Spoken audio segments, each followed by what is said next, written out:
Because forgiving to them was, even though this person, whatever it was, slapped me, hit me, whatever it was, even though that person was terribly mean to me, I'm going to forgive them anyway. That kind of forgiveness really doesn't work, because your mind is saying, what do I get out of it? If I just forgive people for what they do, number one, it really doesn't make me feel any better, because I'm still angry at them for doing what they did. Okay, so it's not making you feel good at all, and then you're saying to yourself, they were so awful to me, they were so mean to me. I'm getting people are coming back to me from high school, that, not about me, well, actually one lady said that I was not very nice to her in high school. I said, wow, okay, we talked about it. And so, forgiving, it's not about letting someone off the hook for doing not nice things.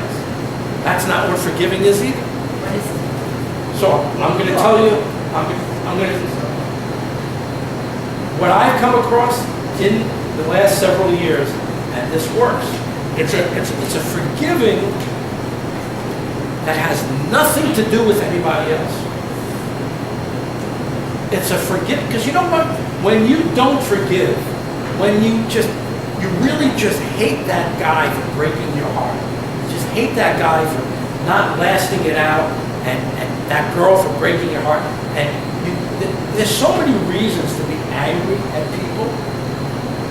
What happens to you when you don't forgive is there's this like this iron thing that you put on your leg, and you attach it to that person, and you stay attached to them in your own mind because you're not forgiving.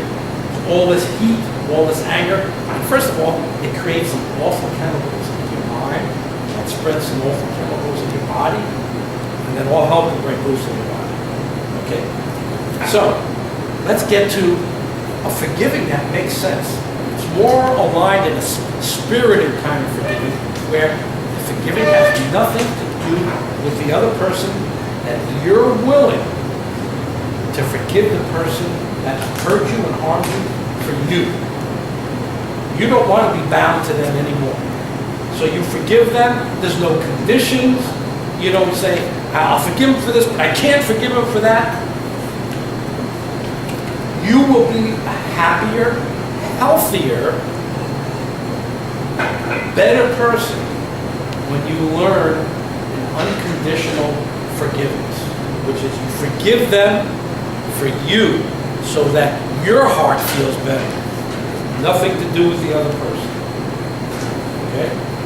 Because there's plenty of people that are walking around angry and bitter with so many boyfriends and girlfriends, it's going to make it nearly impossible for you to get into a new relationship, to give that next person, who could be a fantastic friend, you're not going to give them a chance.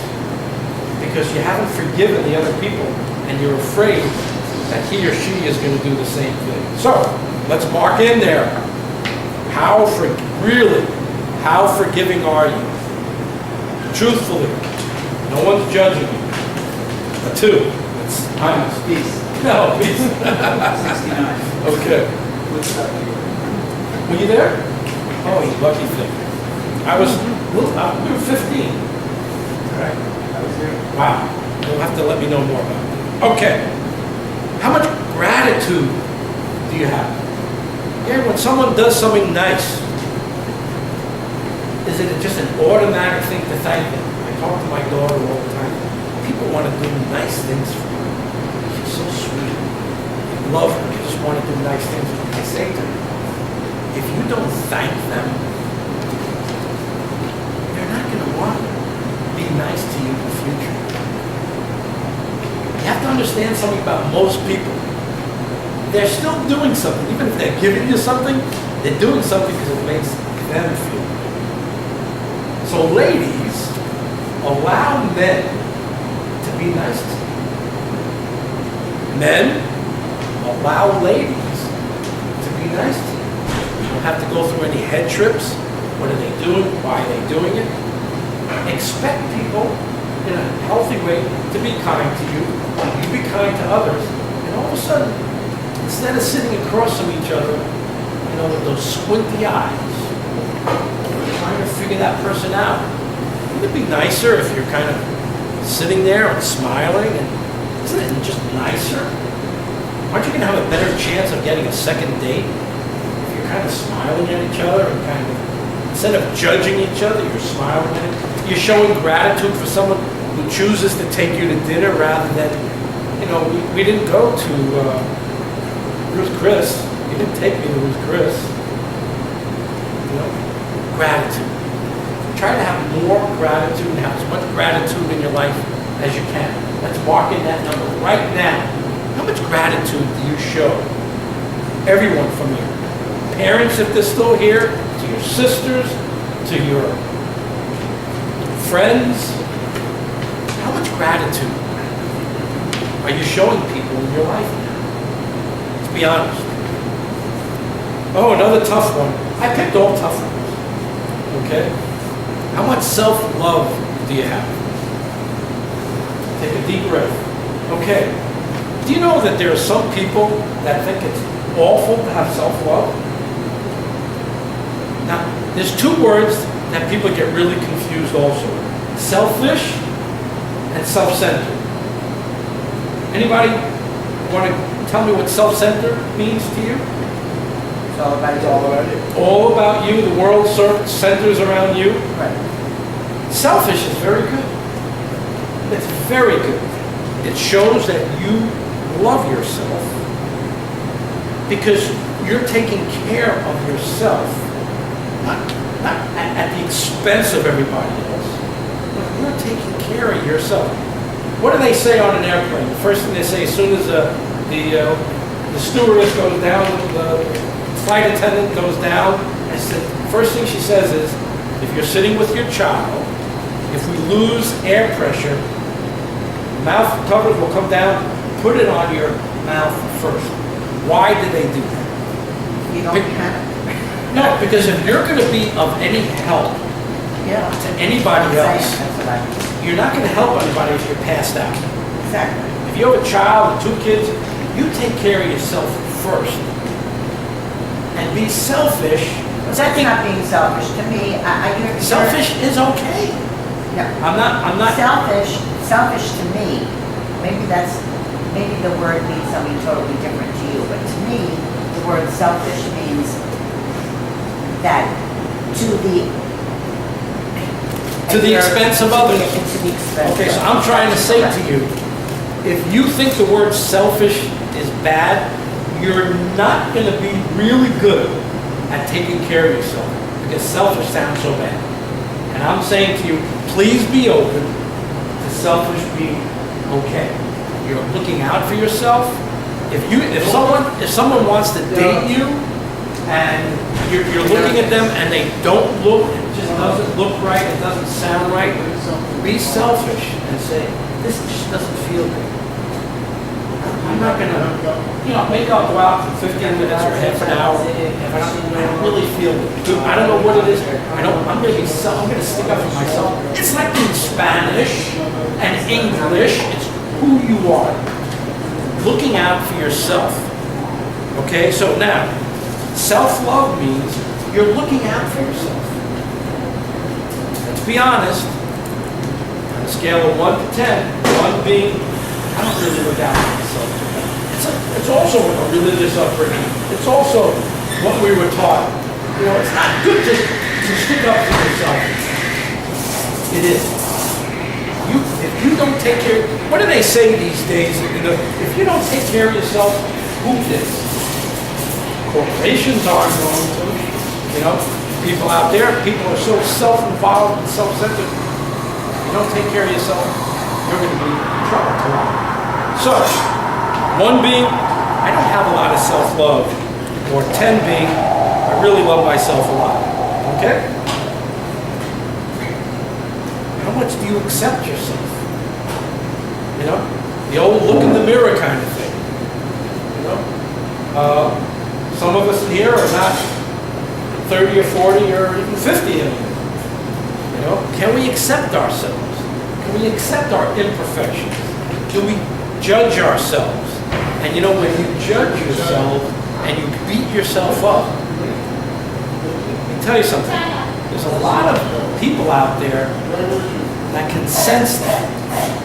That goes along with having a lower self-esteem. If you beat yourself up for your imperfections, the things that aren't working in your life, people can spot that. And they can take advantage of it. They look for people with low self-esteem. Okay? And I know that if they give you a certain amount of compliments, if you've got low self-esteem, they know that if they're giving you compliments, you're going to keep them around. Because you need to hear those nice things from somebody else. Because you're not saying those nice things to yourself. So if you need to have someone else around give you those compliments, it's a very difficult situation.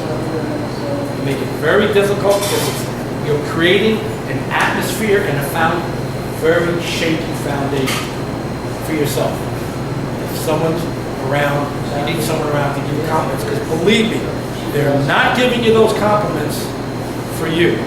They're giving you eventually, it's going to turn around, and they're going to make you so dependent on them, you're going to have to give them what they want. It's going to be costly. I'm sure many of you have been in relationships where someone gave you a lot of compliments, I hear about it all the time. I've had 6,000 detailed, intimate conversations with people on American Online, and about a third of them were conversations where people said, this guy was just so nice, he complimented me and complimented me.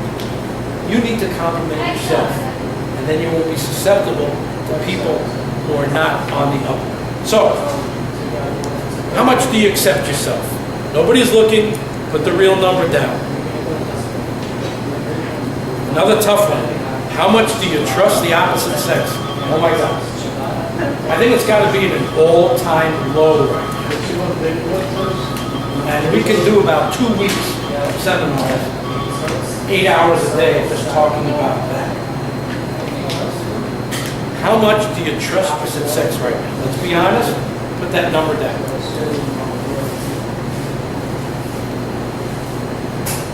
How much do you trust your decision making? Well, yes, in general, but it's also in dating. You know, so many times I hear, I keep picking the wrong guy. I mean, he was nice at first, and then he was terrible. Or, there's a reason, again, it's being susceptible to hearing certain things that you want to hear, rather than filling yourself with those things that you need to hear about yourself. Very, very important that you learn to trust your decision-making process, and the way to do that is to look back at the choices that you made that ended up in a disaster, and you say to yourself, I know why that ended up poorly. I got into that relationship for the wrong reason. I didn't get into that relationship from my heart. I got into that relationship with my head because he looked like a really good deal. Looked like the right opportunity. And